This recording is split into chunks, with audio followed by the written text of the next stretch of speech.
I have author Christopher Schmitz on the line with me here today for an interview for Dragon Dice.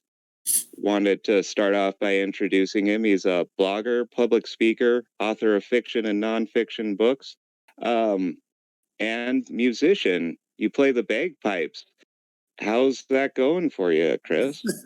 Pretty well. My one unfortunate thing this year with bagpiping. Last year I had this whole circuit planned. It gets difficult when St. Patrick's Day falls in the middle of the week. And of course, right before St. Patrick's Day is when all the shutdowns happened last year.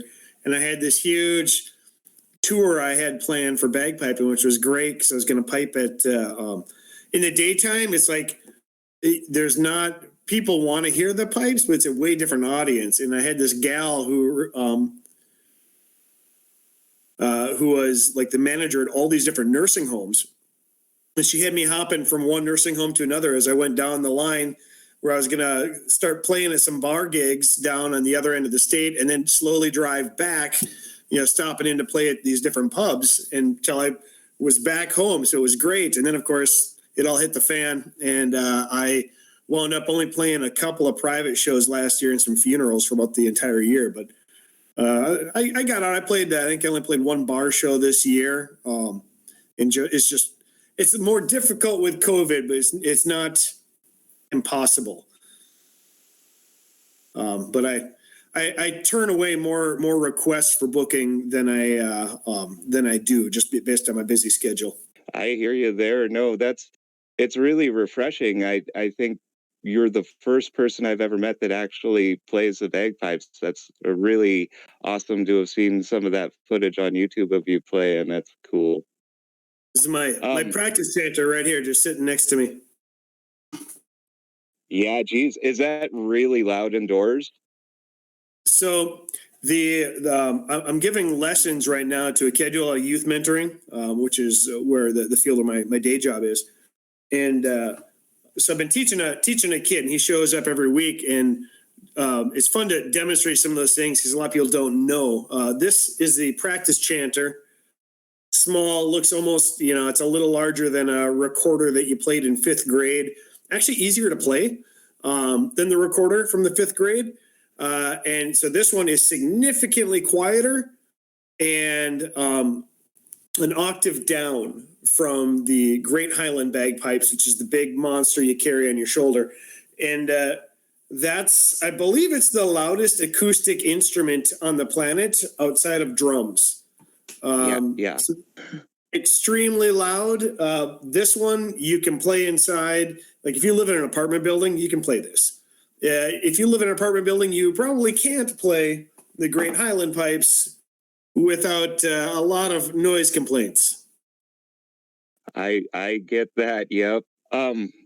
So back to the books and the Dragon Dice. You're a pretty prolific author. You started on the Esfah sagas and published a few of those last year, it appears.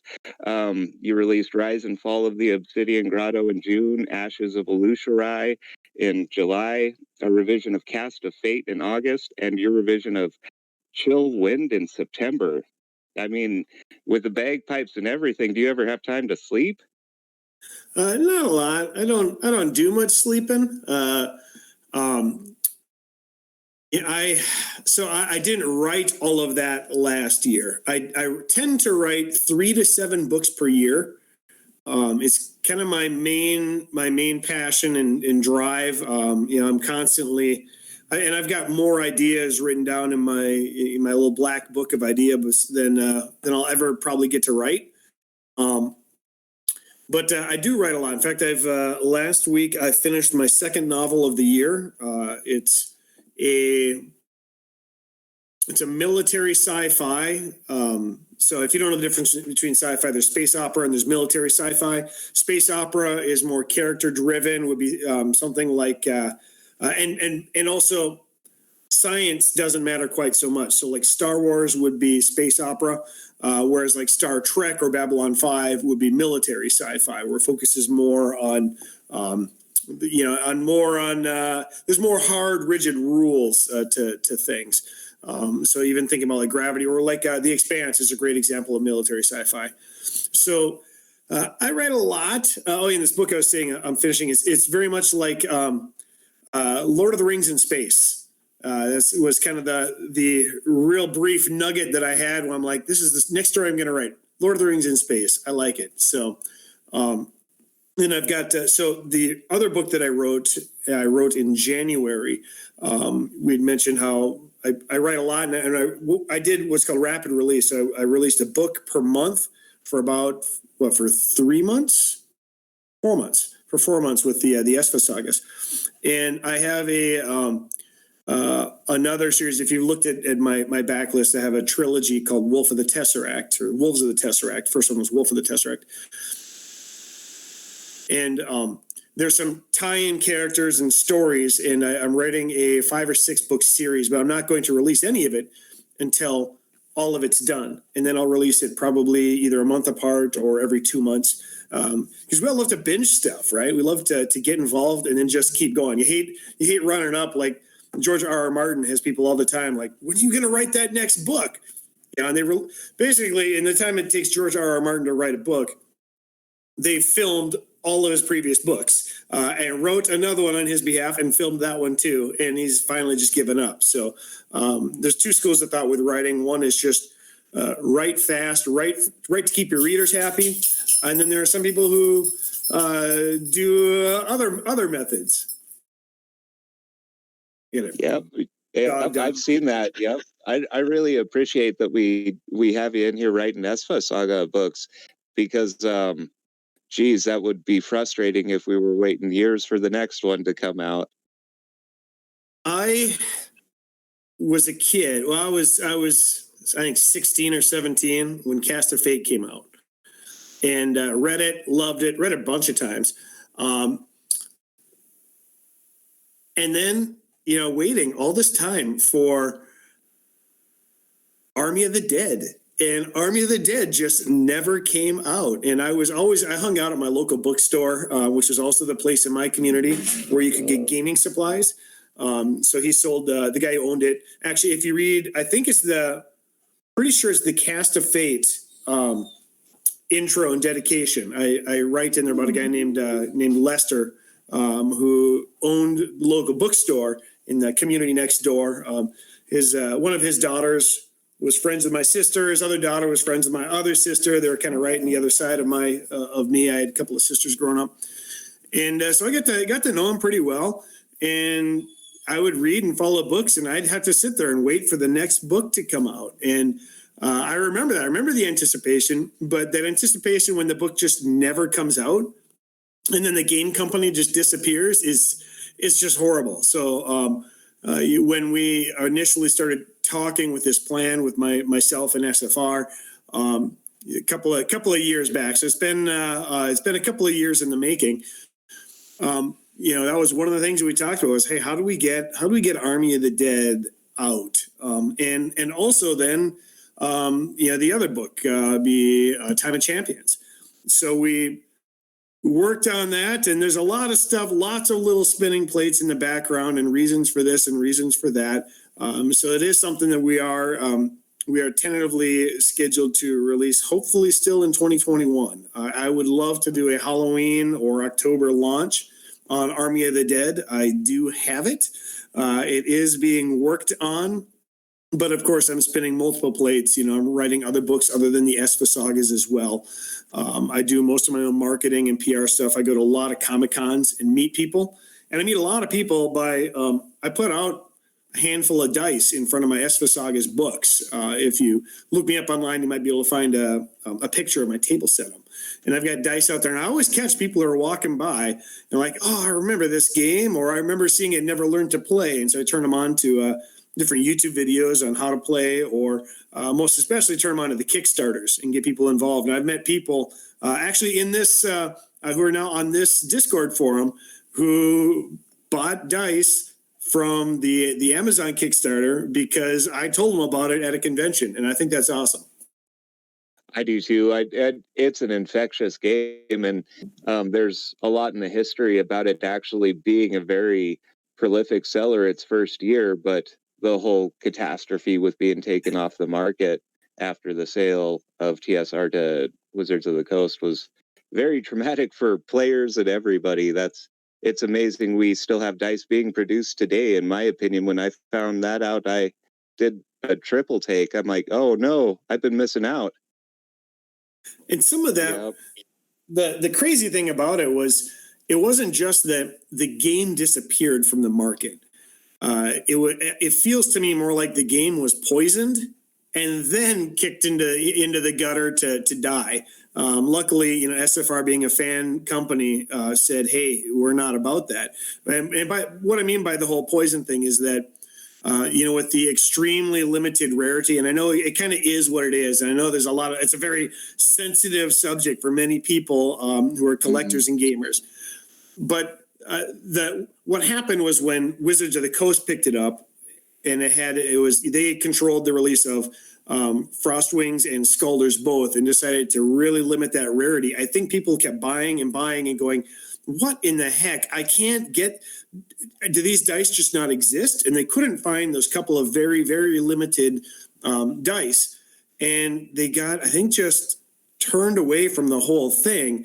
And that was a huge misstep and that was Wizards of the Coast. That was after other missteps by TSR. And of course, now we're going forward and looking at, and not we. I'm Treeshaker Books, not actually affiliated anyway with SFR. We only talk about fiction together, and we have a few conversations, but really nothing I say beholds SFR to anything. But when we initially had our conversation, when we were getting together and just talking about how this arrangement might work, I told them, I said, I think when you look at the success of things like Dungeons and Dragons and how that's Wizards of the Coast, I mean, top end product that they bought from TSR. TSR they had lots of games. D&D might not have really been as amazing as it was had they not crafted a narrative, put a story in their universe to let people latch onto. And because we all love stories, I mean, we communicate with stories. Even when you ask somebody, hey, how's it going? If they say fine or whatever, they don't want to talk. But when they do want to talk, they'll tell you a story about how things are. This is what I did last week. So I said, I think we really need a narrative set in Esfah. And we started with that. And those of us who are very story driven, we grabbed on and we were like, well, okay, well, whatever happened to Auric from Cast of Fate? Like, did he just, we get a little snippet at the end, but we don't really know. And so there's a world here in a universe that we really want to know more about. When you look at Dragon Dice as the game, all the dice have faces on them. The face says, hey, this is a person. He has a backstory. He has a history. He has a family that loves him. Why is he out here battling trogs? Oh, we don't know. There's no story, but there could be, and that would really make us look at our units when we're playing a game as not just game pieces, but like as part of a larger story and a sweeping epic that's being told. And some of that I did play the old the Interplay Windows 95 CD-ROM game, which I thought it was nice because that was about when that came out. I was in college as a freshman and didn't have a lot of gamers that I knew on campus. And so that was a way for me to still play, even in kind of a limited fashion.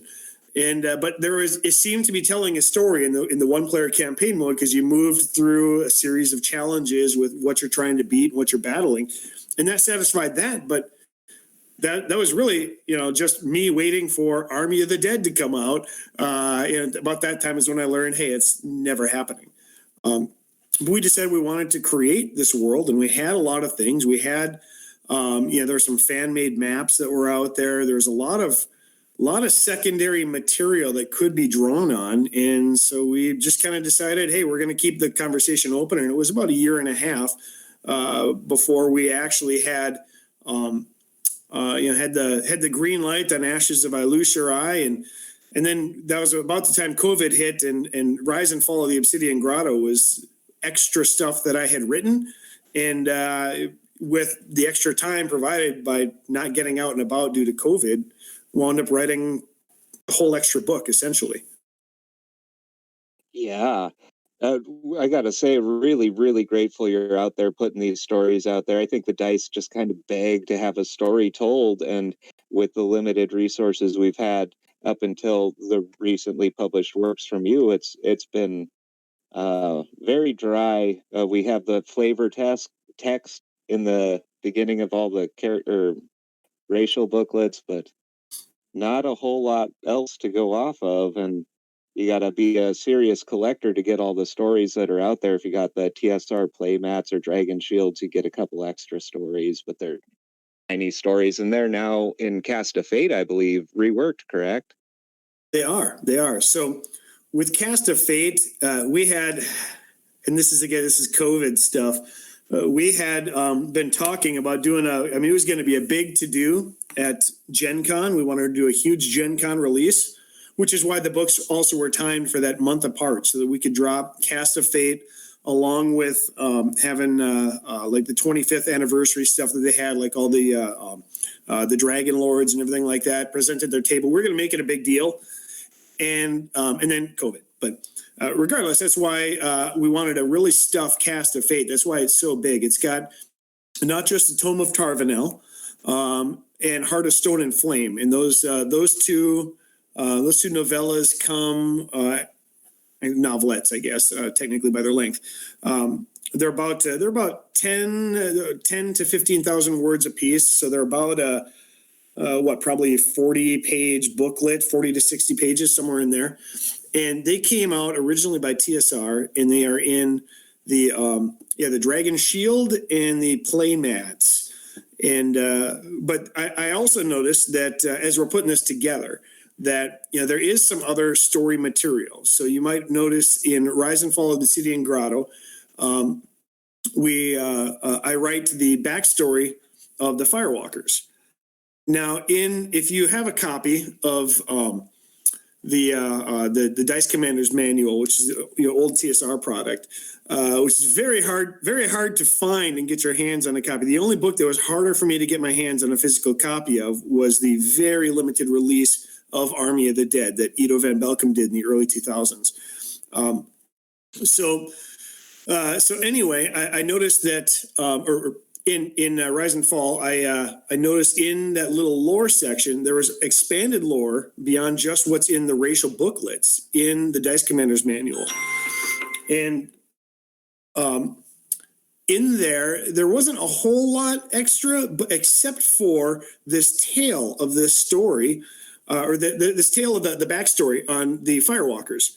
And it talked about how what their origins were and how it was a mix of there's an enchantress and who wound up falling in love with a Selimari hero, and the Selimari hero had a name. It was Davian Whisperwind, and wound up. I took some of those details, and really, I mean, 2 tweets was probably about the total length of this extra data, and we turned that into a huge major plot point that runs through the second half of the book, and was turned out to be one of my favorite parts that I wrote on Rise and Fall of the Obsidian Grotto. Just telling this tragic love story, but also we knew through the lore that the big reveal on the Firewalkers was when they had this big fight against the undead. That was one of the other snippets that we had throughout all the lore. And I've got all this stuff that I probably spent 9 months just ferreting out whatever lore I could find, and then compiling it in this big encyclopedia that I have written about the lore behind Esfah. It's about 100 pages of just data and details and names and places and things that have happened, and information about the races and how certain things work. Like some of it I had to come up with, some of it already existed, even though it's a little obscure. So in looking through all of this lore and all these things, and then noticing we're pushing out Cast of Fate, and I wanted to add those 2 other novelettes.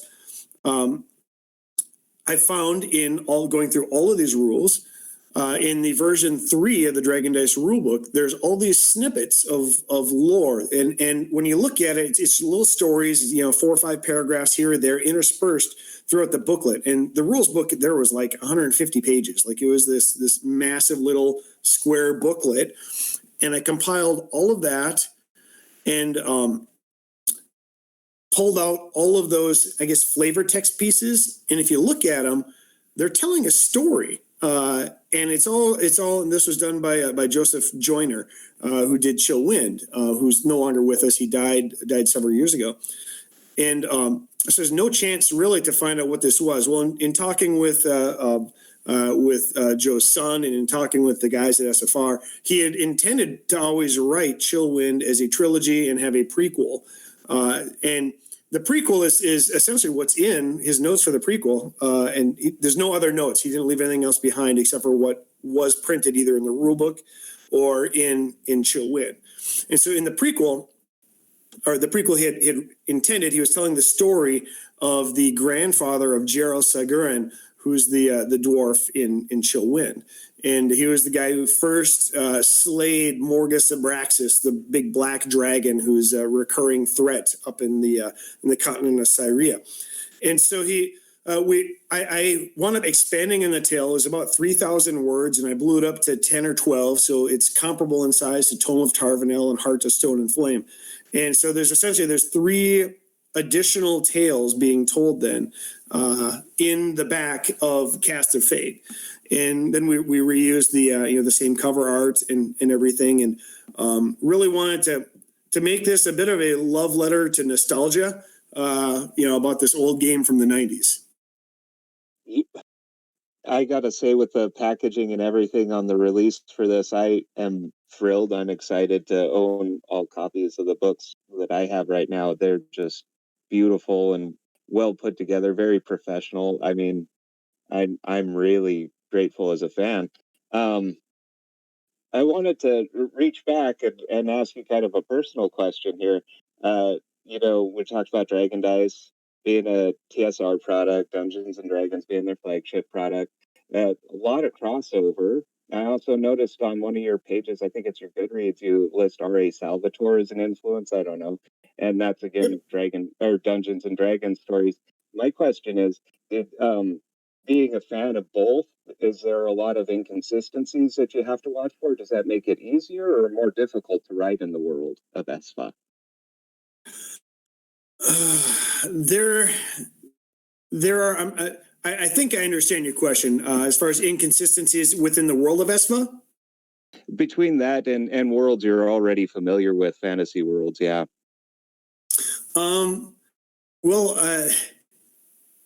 There's always some inconsistencies and disagreement in different places, and the one I know that always pops to mind in the world of Esfah is when it comes to just the word champions.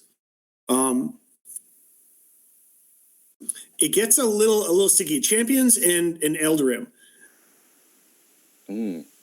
are that TSR and the things that are written disagreed with each other, and it made it difficult to codify something and then stick to it. And I wanted to make sure that I just kind of picked a side, because otherwise I hate it when somebody comes back and says, "Hey, this has always meant this, but now you use this way." And I can give you an example. In my first book, Wolf of the Tesseract, which was published by a press who wasn't me, it was a small, it's not a small press. It's a mid, not one of the big 5, but it's a mid-sized press out of Texas. It's now when I complete the trilogy, it's now under my publishing house. But the biggest thing that people emailed me about was the fact that there was a name that was wrong in one of the chapters. There's 2 guys. One guy's a good guy, one guy's a bad guy, and I accidentally switched the name just in this one chapter. And they said, I stopped reading. I was like, wait, what? This guy's like on the other side of the planet right now doing nefarious things, and you say he's like right with them at this time. So it was, it's important to be consistent if at all possible, because otherwise it makes people put the book down and go, wait a second, then they got to stop and think about what you meant, not about what you wrote. So with the champions, and part of that was because TSR didn't really know exactly what they were doing. They didn't have a solid game plan on where they were headed. And I can tell you that with the Esfah sagas, we have a total of 15 or 16 books planned. I don't remember the exact number.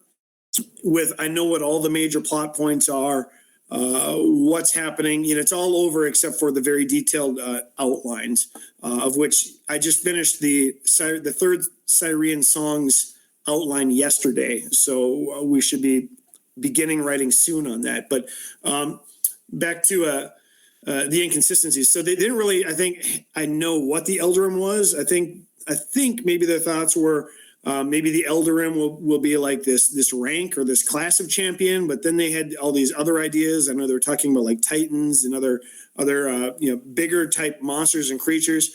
They had a lot of thoughts, but nothing was really headed in any very specific direction.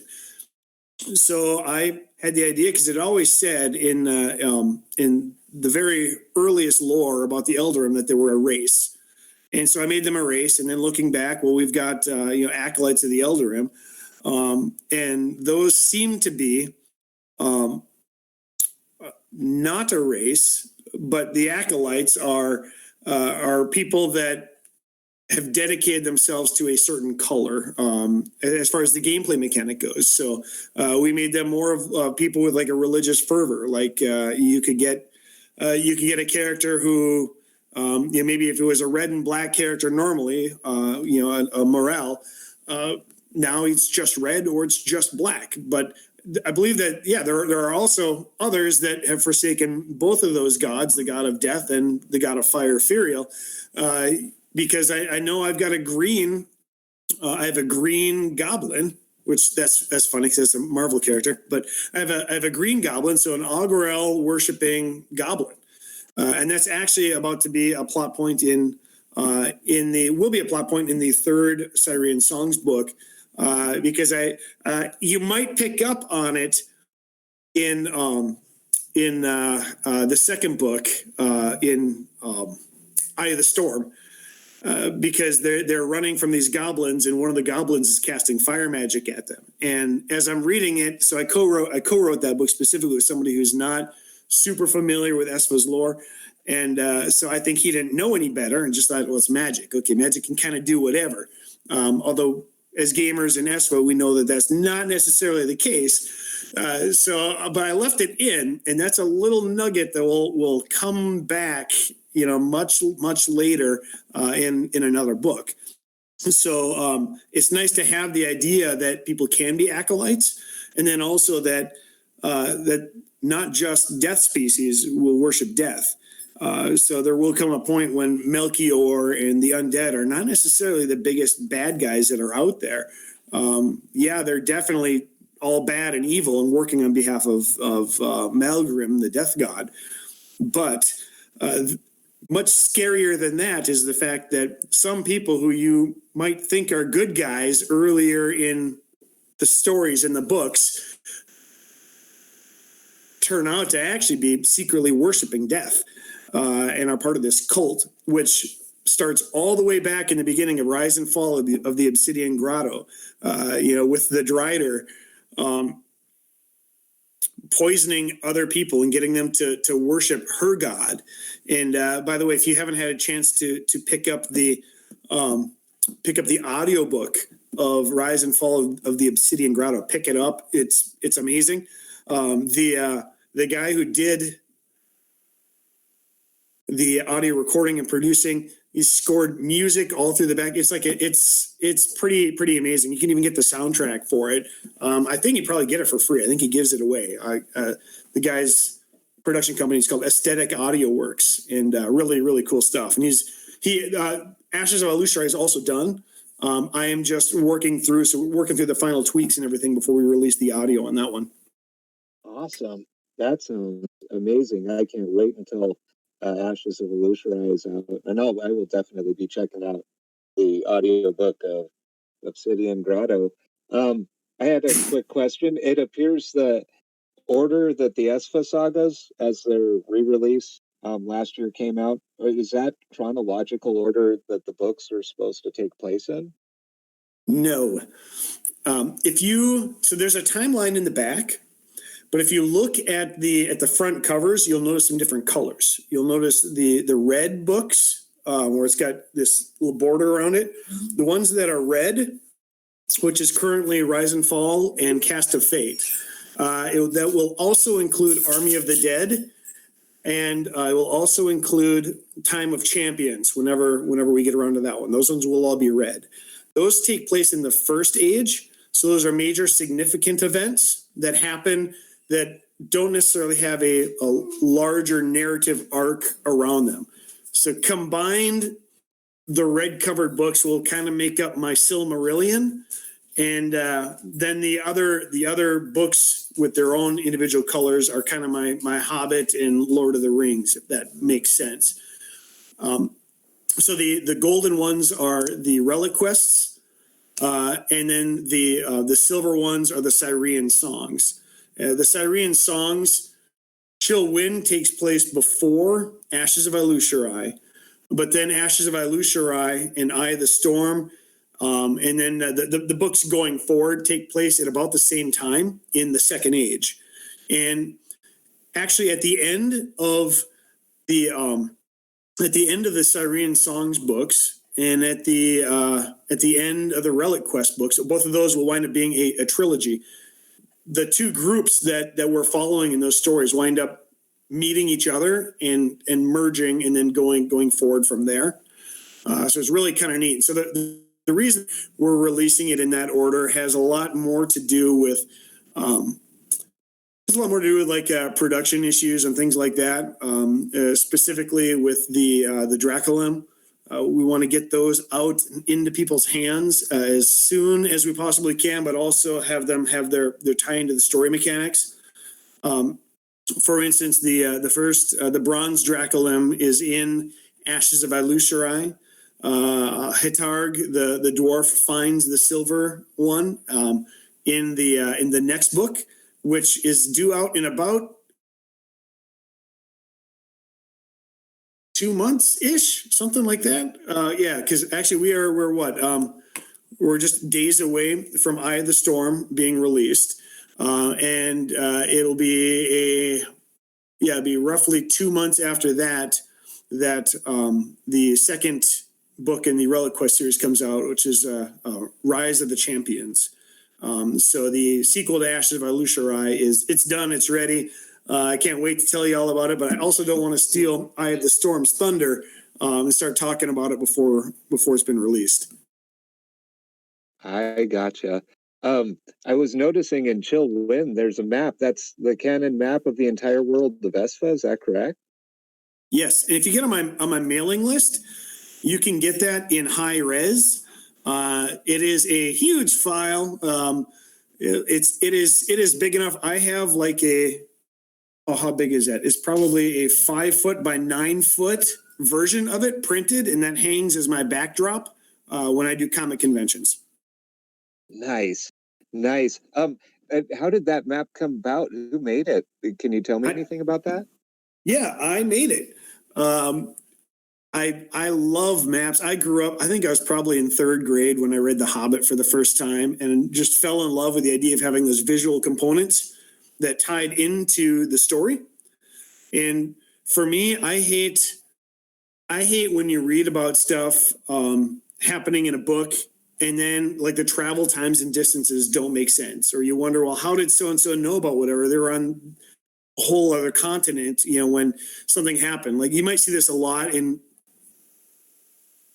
TV shows like 24 and things like that, where we've got to get the antidote. The world is going to die if so-and-so isn't cured. And like the guys over in Sweden have it. And so you go over and you get the antidote. And like, we got it just in time and we shot the bad guy. And they get back with 2 seconds left on the clock and they inject the guy and like, oh, he's saved.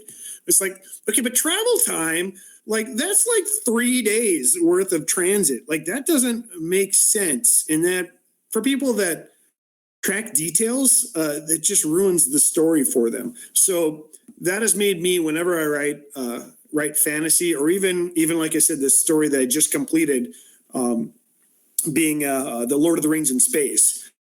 I have this massive map that I have created of the Milky Way, and I've plotted. The first thing that I did before I even started writing beyond my outlines was figured out, what does transit time look like? How fast is their hyperspeed? And for me with Esfah, I had to create a whole chart and go, okay, all right, so how many leagues per hour? Because we're not using miles and we're not using kilometers. We're using leagues and we're using cubits for a smaller measurement. Like, what's the conversion rates in all of these?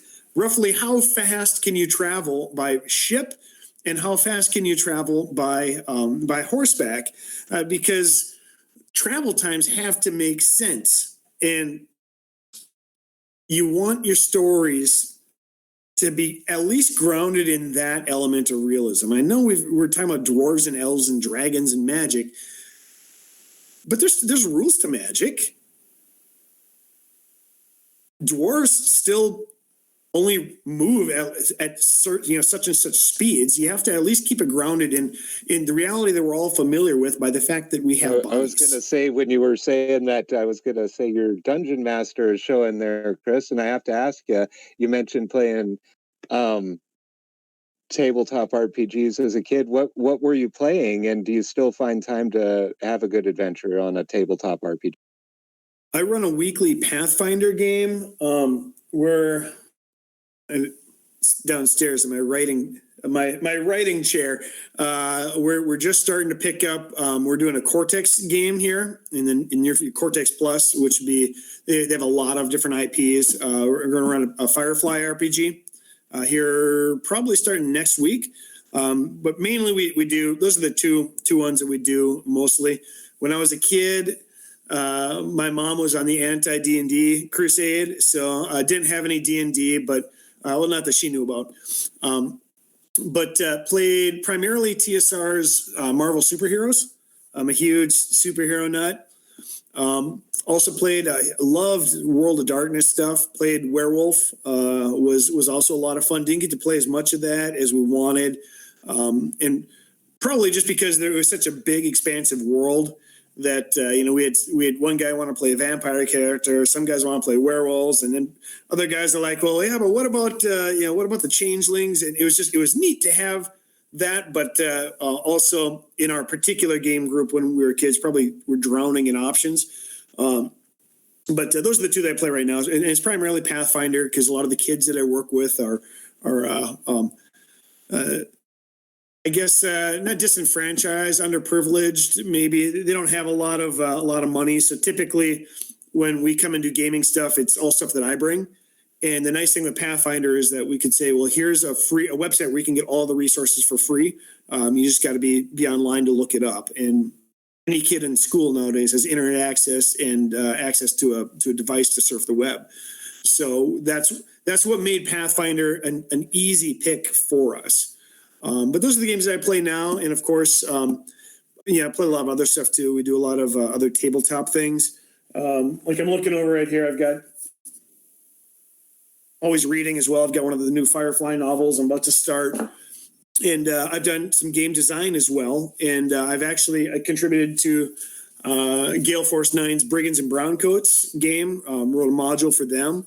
And I love gaming. Yeah, I noticed that. I mean, I got to say, it's such an honor to have been able to play against you in Dragon Dice Online. That is really amazing that I have books that you've written that detail the story, and you've recovered that. And then also to be able to play with that person is something, back in the TSR Dungeons and Dragons heyday, there wasn't a chance that your average player would even have to come across any of these people to get in a game with them. You weren't going to play against Gary Gygax. I mean, he's got his own group. And so I really appreciate that you're out there playing, and Dragon Dice for me, that's just amazing. Thank you so much. We're so lucky to have you writing books for us, Chris. It's really amazing that Dragon Dice is still moving forward, despite what you were saying. It seems quite literally like it was poison. There was a effort to push it down, and we're still fighting to keep it relevant. And it deserves it because it's such a fun game. Oh. Yep. And if there were some elements that I would love to design, I know it's not a question that you asked, but I would love to see. And some of this is just me riffing off of things that have come out of the players community. I forget who it was, but somebody had created on Hero Forge all these different examples of minis. I'm like, we need an RPG next. That's something we need. There has been some conversation that I know of. I don't know how much more I can say. I know there's been some chatter about it here in the Discord with conversations with Lester about his the D6 by D6 system, because I know he's got some stuff. Him and I have chatted just a little bit here and there about maybe creating some modules for some RPG stuff. There's some other things in the works, but I think we need an RPG. And running back to my earlier comment about the computer game, I would love to see something similar to, and I'm actually have working notes on some game design pieces for this. And if anybody ever wants to maybe play test this with me a little bit, I think that'd be cool. But I would love to see a hero adventure mode where you could pull individual units out of your army while you're still playing that game. And if you've played like Dragonfire, where you've got a group of guys and then there's a random card thing where you can be progressing through a quest. I would love to be able to take individual units out of your army and send them after something while they're out in reserves, while they're just kind of off in the wilderness, and have a mechanic where they're either searching for a piece of equipment or maybe something that's randomized. I've got some ideas. I would love to see something like that as well. Or even along that lines where you could be playing the game itself with all of the lore and everything that we love about Esfah, and moving toward a co-op type game where you're going through that same mechanic where you're on a quest to find something, because that's what's driving the books is, hey, we're questing, we're looking for something for XYZ reason, and it's important to us. But I also like the idea of being able to do that in between rounds of a game on Dragon Dice. Yeah. Yep. We've got some fans on the Slack server that are role playing in Esfah, and it's really fun to watch them. I haven't joined in on that, but it's a real treat to see people really interacting with the world. And again, that's why I'm grateful that we have you writing, so that world is a richer world to interact with. Well, that pretty much does it for my questions, Chris. I really thank you for coming on here with me, having a chat with me. This is great. Can't wait to get this out to the community. A lot of great stuff in this conversation we've had. Thank you for your time. Well, thanks for asking the questions and reading the books. I guess what else can I say as we say so long, but you can check out my website, www.authorchristopherDschmitz.com. You can get on my mailing list on there. I write and release a lot of books throughout any given year. I write a couple of newsletters a month where I talk about funny different things. For instance, I once set off the bomb detector in the Minneapolis airport, and that was a fun afternoon. And so people got to read about that. But also you can get a free copy, a free ebook version of Rise and Fall of the Obsidian Grotto, and that's where you can get access to things like that high-res map if you sign up. And I believe, and I can give you the website if you just want to sign up and get that get the free Dragon Dice book. I believe I'm a couple clicks away from it.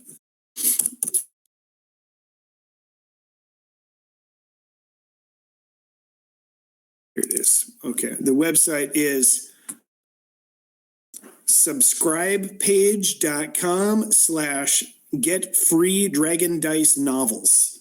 If you go there, you'll be able to pick up Rise and Fall of the Obsidian Grotto, and that will put you on my mailing list. And you'll hear other information as well, as it comes out for that. Also, I mean, I'm up here in Minnesota, but I get around. I do a lot of different comic conventions. I don't always broadcast exactly where I'm going. I used to. The problem is everything gets. I got my calendar right over here. Everything is like changing weekly, where cons are postponing and moving to different dates, and so we're seeing a real big shaking of scheduling mechanics and everything. So it's been a little difficult for me to keep my schedule before me and let people know where I'm going to be. I am doing stuff at local game stores in Minnesota. I'll come and do game demos, things like that. And in fact, I got one in a couple of weeks in New Ulm, Minnesota. I'll be over at Red Dragon Gaming, and we're going to have hopefully as many as a dozen or so new gamers we're going to introduce to the game. I sat down to a demo for the game store manager a couple of weeks ago, and he's like, this is so much fun. How do I get this in my store? And so now he wants to start carrying it. And if more fans get out, bring a couple of sets, a couple armies, teach somebody at the store and say, hey, can I teach you something that I'm passionate about? A lot of times they'll be like, that was fun. Also, hot tip: let them win. They'll be more likely to want to play again and then keep it. But game 2, feel free to spank them. Let them win the first one. So anyway, those are my tips. That's my information. Come sign up for my list. Come say hello. Awesome. Great nuggets there at the end. I'll make sure to link all of that below in the description. Thank you so much for your time, Chris, and I hope you have a great day. You too. Thank you.